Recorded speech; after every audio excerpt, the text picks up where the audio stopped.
Welcome to day 32, the penultimate day, Saint Pope John Paul II's teachings. 3 words summarize what we learned from Saint John Paul II. 1. Mother. 2. Entrust-acration. 3. Mercy. Let's ponder each one in turn. Mother. John Paul's teachings on Marian consecration not only carries with it his authority as Pope, but with the authoritative weight of an ecumenical council, because he repeats and deepens Vatican II's teachings on Mary. Therefore, his teaching actually constitutes the mind and heart of the Church today, and we should pay particular attention to it. So what is the mind and heart of the Church telling us about Mary? It's pointing to Mary's maternal mediation. It's saying she's our mother in the order of grace. It's proclaiming the good news that God has given us spiritual mother who prayerfully, lovingly attends to our growth in grace and holiness. This new motherhood of Mary is the life of the Church. In the life of each one of us is the constant, consoling, beautiful background to everything we've said about Marian consecration. Or what Pope John often calls it, entrustment. Entrust-acration. Seeing Mary standing at the foot of the cross next to his beloved disciple John, Jesus said, "Woman, behold your son." Then to John, "Behold your mother."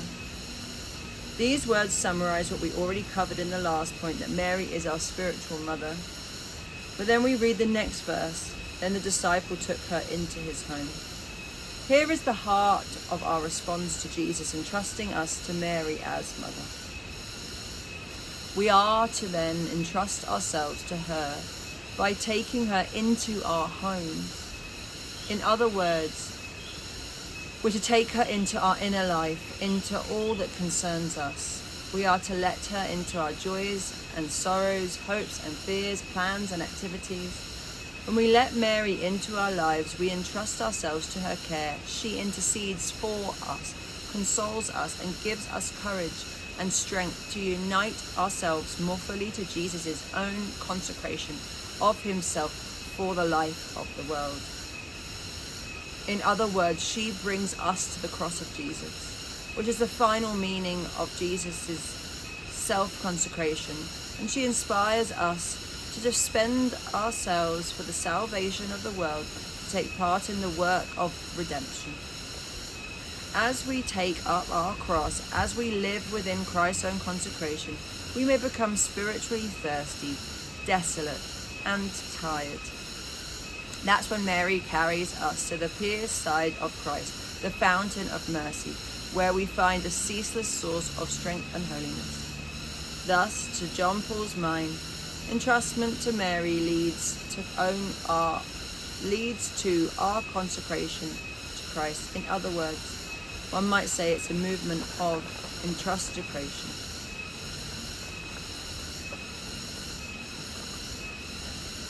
Mercy. Ultimately, Marian consecration leads us to divine mercy. Acts of consecration to the Immaculate Heart of Mary lead to acts of trust in the merciful heart of Jesus. We see this in the story of Fatima and Pope John Paul II, and especially in the Pope's holy pilgrimage to Fatima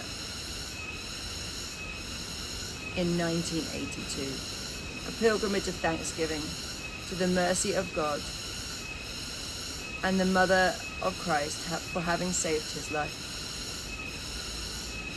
In that homily, John Paul repeatedly pointed out how Marian consecration leads us to the pierced heart of Jesus, the fountain of mercy.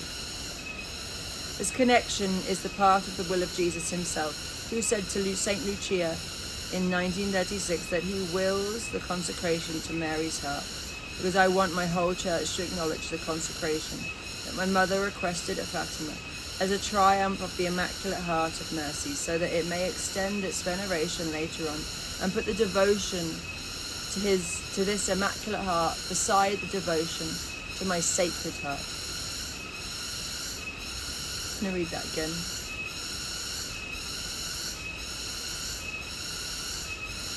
He wills the consecration to Mary's heart because I want my whole church to acknowledge the consecration as a triumph of the Immaculate Heart of Mary, so that it may extend its veneration later on, and put the devotion to this Immaculate Heart beside the devotion to my Sacred Heart.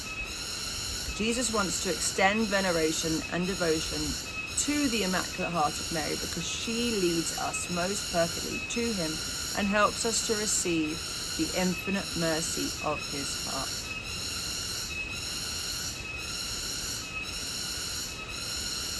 Today's prayer. Spend the day pondering John Paul's Marian's teachings as it is summarized by these three words: Mother, Entrust-acration, and mercy.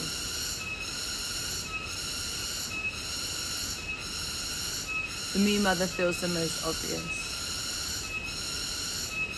Mother of God, Mother Mary, this idea of Mary being our mother is something that I feel very familiar with as a concept, as an idea in my heart. Entrust-acration and mercy I feel less familiar with.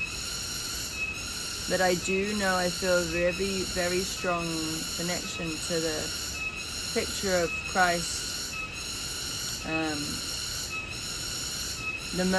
That's known as the merciful heart of Jesus in that prayer, and I've had very powerful experiences with that prayer. I used to carry it around in my denim jacket pocket when I lived in London, and used to see it in places. And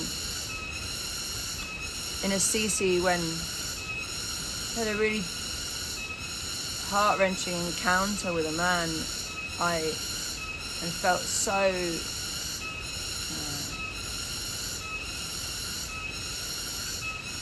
abandoned in the place that I needed most love, and like a net had been lifted out from underneath me and trying to trust someone. I went to Assisi and prayed and went to confession for all I was feeling, because I was feeling so much anger and rage, and I was offered this merciful heart of Jesus picture, and it had such an impact on me. And even now, thinking about it, how when we're feeling such depth of feelings, anger, rage, all these human aspects that are really difficult to be with in our being, to offer mercy, to pray for mercy, to just have mercy on us, have mercy on others. Again, it's like what I said yesterday: forgive them, Father, for they know not what they do. This idea of the pierced heart of Jesus, human death, yet never more alive as the eternal, having mercy on all those who persecuted him and having mercy on all of us.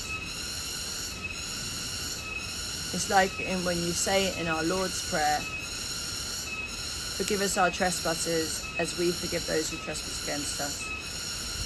I very much see it that through forgiving others, through having compassion for the humanness, the unawareness, through which and the unconsciousness through which life is so often lived, that we are then able to have a greater level of compassion and forgiveness and mercy towards ourselves for that which we're not aware of, which helps, I feel, to offer love to those places that requires it, love to the places that got it wrong, that didn't know.